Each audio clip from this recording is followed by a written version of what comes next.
Hello दोस्तों, इस video में हम लोग दो चरों वाले रैखिक समीकरण के प्रश्नावली 4.2 को हल करने वाले हैं।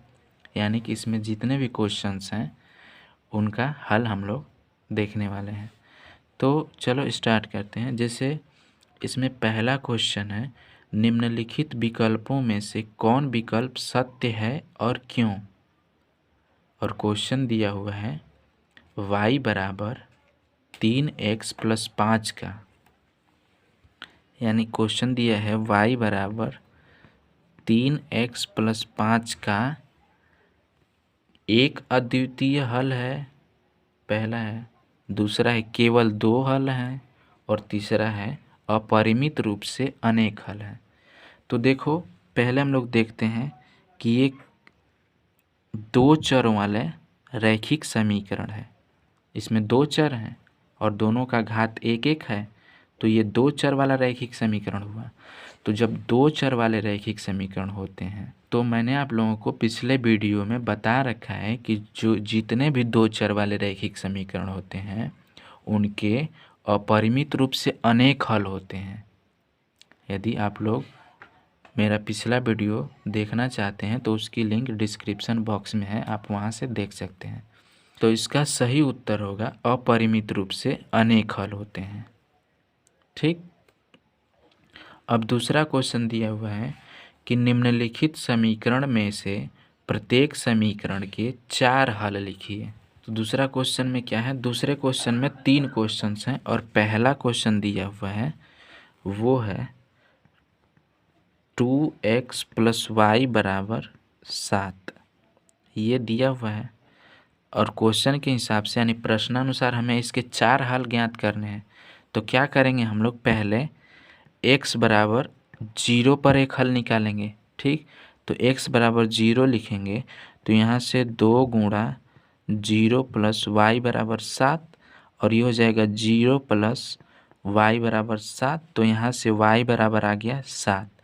तो इस तरीके से x बराबर 0 और y बराबर 7, तो इसका एक हल हुआ, यानी पहला हल हुआ वो हुआ 0,7। ठीक, इसी प्रकार यदि हम लोग y बराबर 0 ले लेते हैं, जब y बराबर 0 लेंगे तो यहाँ से 2 गुणा x + y का मान 0 हो जाएगा बराबर 7। तो यहाँ से 2x बराबर हो जाएगा 7, तो x बराबर आ जाएगा 7/2, यानी कि x का मान 7/2 और y का मान 0। तो यहाँ से दूसरा हल हुआ 7/2, 0। ठीक, इसी प्रकार हम लोग यदि x बराबर 1 ले लें, ठीक, x बराबर 1 ले लें तो क्या होगा, जब x बराबर 1 लेंगे तो 2 गुणे 1 + y बराबर होगा 7। तो यहाँ से 2 + y बराबर हो जाएगा 7। तो यहाँ से y बराबर हो जाएगा 7 - 2, और 7 - 2 आप लोग जानते हैं 5 होता है, तो y बराबर 5। तो इस तरीके से जो तीसरा हल हुआ वो हुआ 1,5। ठीक, और इसी प्रकार चौथा हल निकालना चाहें हम लोग तो यहाँ से निकलेगा y बराबर मान लो 1। ठीक, जब y बराबर 1 मानेंगे तो 2 गुणा x + 1 बराबर हो जाएगा 7। तो यहाँ से 2x बराबर हो जाएगा 7 - 1, 1 दाएं पक्ष में गया, तो यहाँ से 2x बराबर हो जाएगा 6। तो यहाँ से x बराबर होगा 6/2।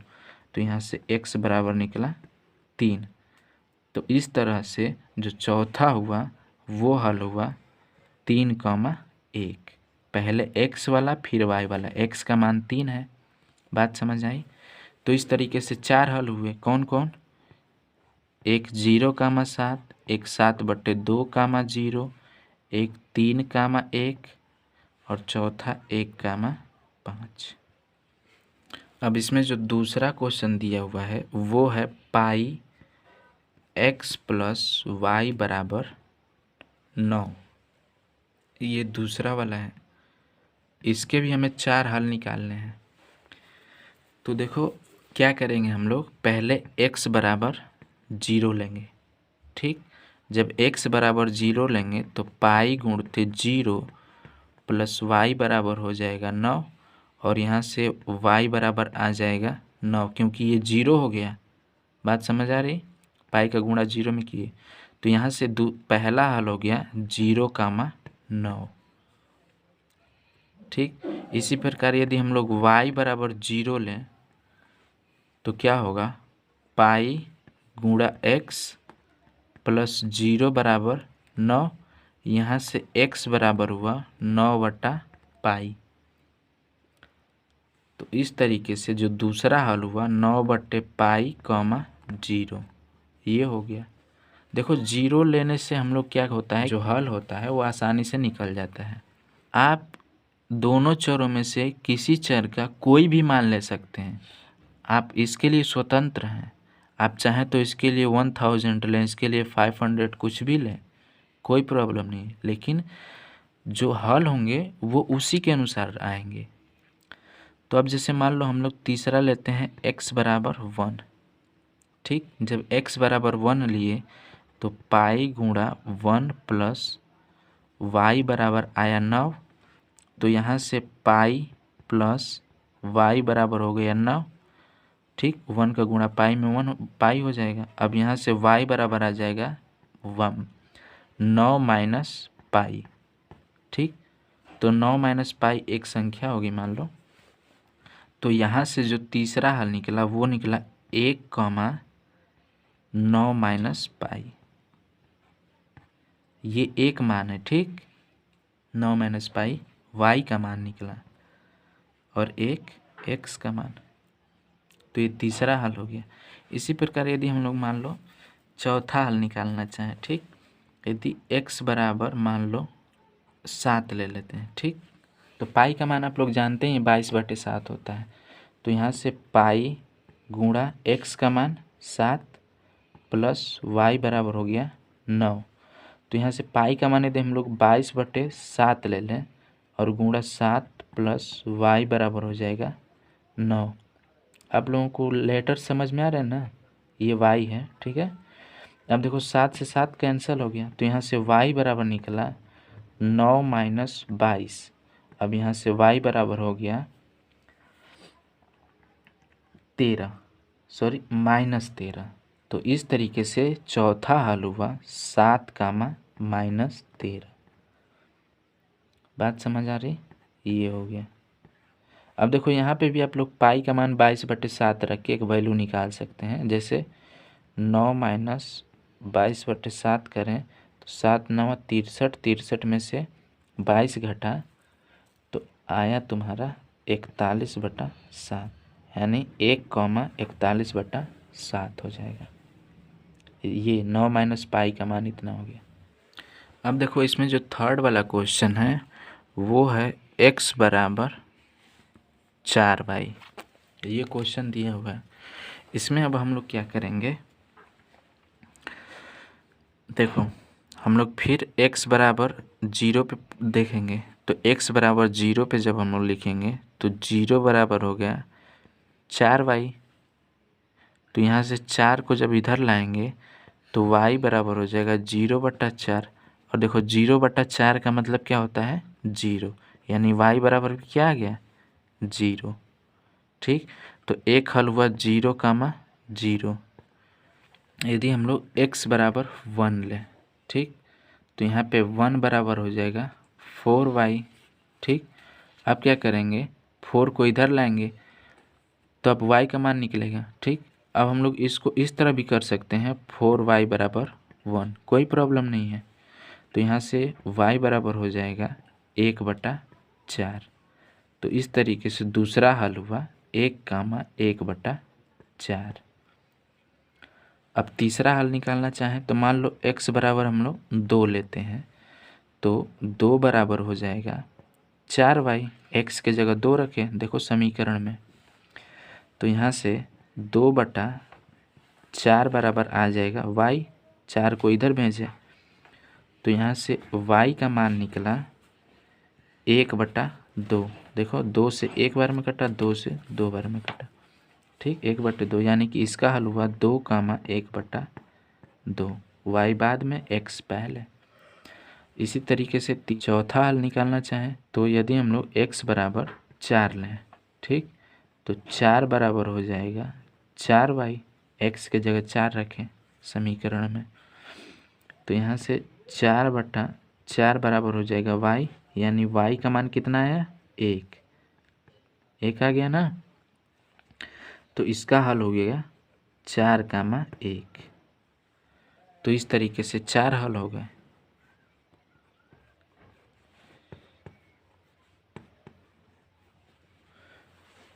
अब देखो तीसरा क्वेश्चन है कि बताइए कि निम्नलिखित हलों में कौन कौन समीकरण x - 2y बराबर 4 के हल हैं और कौन कौन नहीं। तो इसमें जो समीकरण दिया हुआ है वो है x - 2y बराबर 4, ये समीकरण दिया हुआ है और 5 दिए हुए हैं हल। इनमें से हमें बताना है कि कौन कौन हल है और कौन कौन नहीं। तो पहला दिया हुआ है 0,2। तो मैंने आप लोगों को पिछले वीडियो में बता रखा है कि यदि ये इस समीकरण का हल होगा तो इसका मान हम लोग इस समीकरण में रखेंगे तो वो संतुष्ट हो जाएगा, यानी समीकरण को संतुष्ट करेगा। कहने का मतलब कि यदि हम लोग LHS में इसका मान रखते हैं तो RHS के बराबर आ जाएगा। तो देखो हम लोग LHS लेते हैं, ठीक। LHS क्या है x - 2y, ठीक। अब हम लोग x के जगह 0 रखें, y की जगह 2 रखें, तो 0 - 2 गुना y की जगह 2 रखें तो ये हुआ 0 - 4, और 0 - 4 मतलब -4। तो क्या ये RHS के बराबर है? नहीं। तो ये हम लोग लिखेंगे नॉट इक्वल टू RHS। तो हम लोग लिखेंगे इसको कि ये हल नहीं है, यानी 0,2 उस समीकरण का हल नहीं है। बात समझ आई? इसी प्रकार जो दूसरा दिया हुआ है वो है 2,0। अब इसको चेक करेंगे हम लोग, तो यहाँ से भी हम लोग LHS लेंगे। तो LHS क्या है x - 2y। अब x के जगह 2 -2 गुणा y की जगह 0, तो इसको हल करेंगे तो ये आएगा 2 - 0, ये 0 हो जाएगा तो ये हो जाएगा 2। तो क्या ये RHS के बराबर है? नहीं। ये RHS तो 4 है, तो ये 2 है, तो बराबर नहीं हुआ। तो इस प्रकार अतः हम लोग लिखेंगे अतः 2,0 भी समीकरण का हल नहीं है, मतलब दिया हुआ जो समीकरण है उसका।